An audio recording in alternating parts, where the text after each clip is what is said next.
In this video, we're going to talk about labels, how to create them, how to edit them, and how to remove them. What are labels? Well, it's a way of segregating your emails so you can find them easier later on. Here's my training account. You can see that I've already set up some labels previously. To create a new label, just go up to the label section, press the plus button, and then name your label.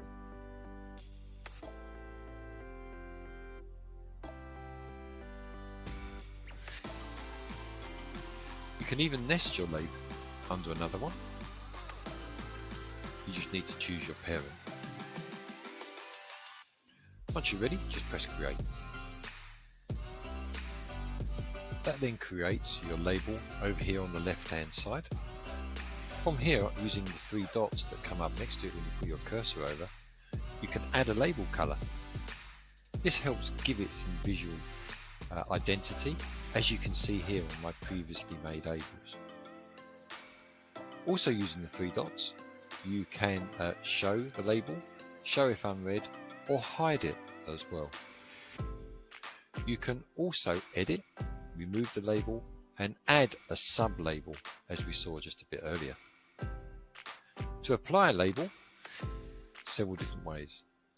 One, you can drag and drop the label onto the email, just there.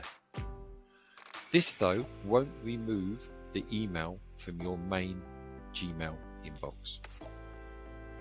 You can also drag and drop an email into the label, and the label will be applied automatically, as we can see here. You can also right click on an email and use the move to or label as functions.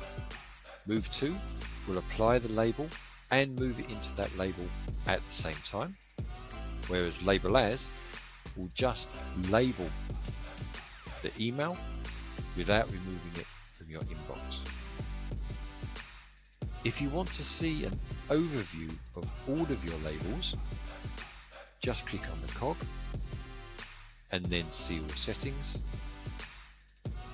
and go to the label section in your settings, where you can see all of your labels, including at the top system generated labels that came inbuilt with Gmail, categories, and then your labels that you've created just at the bottom, where you can remove them and edit them, and also create a new label from here as well. That's labels in Gmail. Thanks for watching. Here at the Live Learning Company, we aim to take the hassle out of tech and put the human back into digital training. We deliver scalable training sessions in productivity and collaboration apps such as Google Workspace and Microsoft 365. Our sessions are delivered live by trainers, meaning you can ask questions as you learn. Click on the link to see our website and learn more.